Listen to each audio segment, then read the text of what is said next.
বন্ধুরা, জীবনে চলতে গিয়ে আমরা যারা অনেকেই আছি মাঝে মাঝেই অনেক হতাশ হয়ে যাই। মনে হয় আমার চারপাশ অন্ধকার হয়ে আসছে, এই পৃথিবীতে আমার আপন বলে মনে হয় কেউ নাই।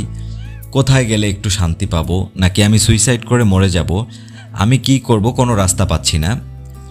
এরকম পরিস্থিতিতে আমরা মাঝে মাঝেই পড়ি। বন্ধুরা, এই ভিডিওটি তাহলে আপনাদের জন্য।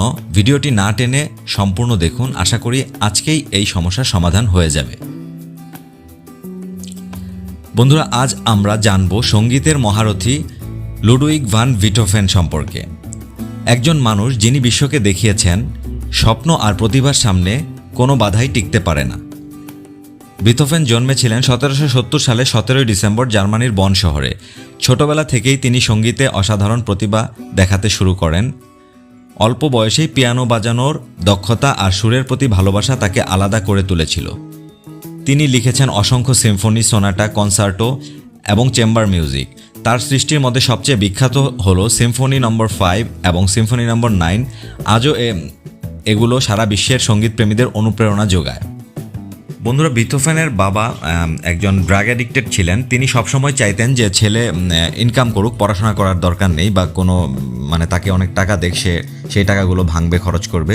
বাট তার মা ছিল তার একদম সাপোর্টে। তার মা সব প্রতিকূল পরিস্থিতিতে তার পাশে ছিল। কিন্তু বন্ধু, বিথোফেনের সেই সৌভাগ্য আর হয়নি। মাত্র 17 বছর বয়সে তার মা তার 2 ভাইকে তার দায়িত্বে রেখে মারা যায়। আপনি একবার চিন্তা করে দেখুন, 17 বছর বয়সের ছোট 2 ভাইকে নিয়ে বিথোফেন কী একটা অবস্থার মধ্যে পড়ে গিয়েছিল। সেই পরিস্থিতিগুলোকে ট্যাকেল দিয়ে সে পৃথিবীতে স্মরণীয় হয়েছে। মায়ের মৃত্যুর পর বিথোফেনের জীবনে আসতে থাকে বাধার পর বাধা, একের পর এক বাধা। বিথোফেনের জীবনের সবচেয়ে আশ্চর্যজনক অধ্যায় হলো তিনি ধীরে ধীরে নিজের শ্রবণ শক্তি হারিয়ে ফেলেছিলেন। তিনি মাত্র 28 বছর বয়সে একদম পুরোপুরি বধির হয়ে যান। ভাবুন তো, একজন সুরকার যিনি নিজের কান দিয়েই সঙ্গীত শোনেননি, তবু পৃথিবীকে দিয়েছেন অমর সৃষ্টি। এই বিথোফেন এই পরিস্থিতি থেকে উঠে তিনি পৃথিবীতে একজন অনন্য সুরকার হিসেবে নিজেকে পরিচয় করিয়েছিলেন। আমাদের যখন হতাশ লাগে আমরা চিন্তা করি যে আমরা এখন কি করব, আমার কোনো রাস্তা নেই। কিন্তু আপনি চিন্তা করে দেখুন, ওনার শ্রবণ শক্তিই নেই, তারপরেও তিনি চেষ্টা করে বিশ্বসেরা একজন সঙ্গীত শিল্পী হয়েছিলেন। একবার ভিয়েনাতে একটি অর্কেস্ট্রা পরিচালনা করতেছিলেন। শ্রোতাদের দিকে পেছনে ফিরে তিনি যে অর্কেস্ট্রা পরিচালনা করলেন তা তিনি নিজেই শুনতে পেলেন না। শ্রোতারা প্রশংসায় উচ্ছ্বসিত হয়ে উঠল। বাজানো শেষ হয়ে যাবার পর তিনি শ্রোতাদের দিকে পেছনে ফিরে নিজের জিনিসপত্র গোছগাছ করতে লাগলেন। এই সময় তিনি দেখতে পেলেন শ্রোতারা তাকে সবাই মিলে তাকে অভিবাদন জানাচ্ছে।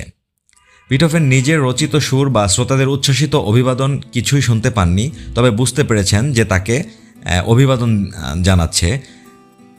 তারা তার দৃষ্টান্তযোগ্য সাহসের সামনে নিজেদের চোখের জল রোধ করতে পারল না। তিনি আমাদের শেখান, জীবনে যত বড় প্রতিবন্ধকতায় আসুক না কেন, মনোবল আর পরিশ্রম দিয়ে সেটাকে জয় করা যায়।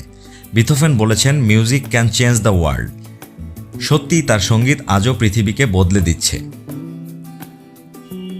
তাই বন্ধু, যদি কখনো মনে হয় তোমার পথে বাধা আসছে, তবে বিথোফেনের গল্প মনে করো, রিয়েলাইজ করো, কারণ প্রতিটি সীমাবদ্ধতার ভেতরেই লুকিয়ে আছে নতুন সম্ভাবনা। বিথোফেনের এই গল্পটা শুধু আমরা শুনলেই শেষ হয়ে যাবে না, আমাদেরকে এটা রিয়েলাইজ করতে হবে এবং আমাদের বিথোফেনের জায়গায় আমাদের নিজেকে নিয়ে যে রিয়েলাইজ করতে হবে যে আমাদের যদি এরকম সিচুয়েশনে আমরা থাকতাম তাহলে সেই পরিস্থিতিটাকে আমরা কিভাবে ট্যাকেল দিতাম। আমাদের হাত আছে, চোখ আছে, আমরা হাঁটতে পারছি, চলতে পারছি, বাট আমরা হতাশ। আমরা কেন হতাশ? যে আমরা জানি না আমরা কেন হতাশ। সো এজন্যই এই ধরনের মোটিভেশনাল গল্পগুলো যখন আপনি রিয়েলাইজ করবেন, তখন দেখবেন হতাশা আপনার জীবন থেকে আস্তে আস্তে চলে গেছে এবং আপনি সফলতার পথে সুন্দরভাবে এগিয়ে যাচ্ছেন। তো বন্ধুরা, আমাদের স্টোরিটা যদি আপনাদের ভালো লাগে তবে লাইক, কমেন্ট অবশ্যই শেয়ার করবেন এবং আমাদের চ্যানেলটিকে সাবস্ক্রাইব করবেন। সবাই ভালো থাকবেন।